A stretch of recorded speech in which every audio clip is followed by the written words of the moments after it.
Hi guys. जैसे कि मैंने आपको पिछले वीडियो में बताया कि ज़बान को साफ़ करना बहुत ज़रूरी है एंड एक बार नहीं प्रेफरेबली 2 बार करना चाहिए। तो मैंने उसमें ये भी ज़रूर बताया था कि टंग साफ़ करने के बहुत सारे अलग अलग तरीके हैं, बहुत सारे अलग अलग प्रोडक्ट्स अवेलेबल हैं।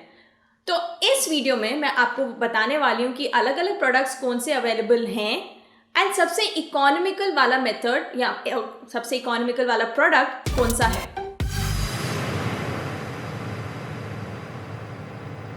मार्केट में अगर आप देखने जाओगे तो जो टंग क्लीनिंग के प्रोडक्ट्स हैं उसमें एक टंग क्लीनर ब्रश आता है with a gel, tongue cleaner flosser आता है, tongue scrapers as well as आप अपना नॉर्मल टूथब्रश भी यूज कर सकते हो। पर अगर हम ये 4 प्रोडक्ट्स में से देखें तो सबसे इकोनॉमिकल अगर हम देखें यूज करने को will be a tongue scraper. Tongue scraper 2 चीज़ों के आते हैं, या तो वो मेटल के आते हैं या प्लास्टिक के आते हैं। मेटल वाला लॉन्ग टर्म के लिए प्रेफरेबल है क्योंकि वो उतनी जल्दी खराब नहीं होता है, वाइल प्लास्टिक वाले को आपको हर बार डिस्पोज ऑफ करके after a certain period of time obviously आपको लेकिन उसको हर बार रिप्लेस करना पड़ता है, जैसे कि आप अपना टूथब्रश रिप्लेस करते हैं। मैं टंग स्क्रैपर क्यों प्रेफर कर रही हूँ over your normal toothbrush? Research बोलता है कि 30% ज़्यादा आपकी टंग बेटर साफ होती है अगर आप टंग स्क्रैपर यूज़ करते हो instead of your normal toothbrush. इसका रीज़न क्या है? जब आप टूथब्रश यूज़ करते हो वो यूजुअली सॉफ्ट ब्रिसल्स का होता है। आपने उसको हल्के से अपने ज़बान के ऊपर चला लिया तो वो थोड़े बहुत ऊपर वाले सरफेस को क्लीन कर देगा। बट अगर आपको बहुत डीप क्लीनिंग करनी है तो डेफिनेटली एक tongue scraper is the best option. So 30% extra साफ हो जाए तो isn't that a better thing? But हाँ, अगर आप कहीं ऐसे सिनेरियो पे हो कि आप टंग स्क्रैपर लाना आपका भूल गए हो एंड आपको टंग साफ करनी है तो इन 2 सिनेरियोज आप डेफिनेटली आपके टूथब्रश को यूज़ कर सकते हो। टंग स्क्रैपर अगर आप यूज़ कर रहे हो तो इन 3 चीज़ों का ज़रूर ध्यान रखें। पहला, जब आप ज़बान को बाहर निकाल के साफ कर रहे हैं तो उतनी ही दूर तक पीछे टंग स्क्रैपर को लेके जाइए जितने तक आपको उल्टी जैसा सेंसेशन ना हो।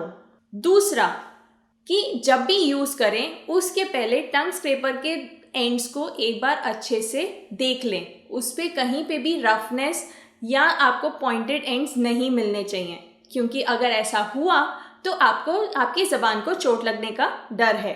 तीसरा इज़ दैट बहुत ज़्यादा प्रेशर नहीं लगाना है, उतना ही प्रेशर लगाओ जितना आप कंफर्टेबल हो, क्योंकि अगर आपने एक्स्ट्रा प्रेशर लगाया तो डेफिनेटली आपकी ज़बान कट सकती है।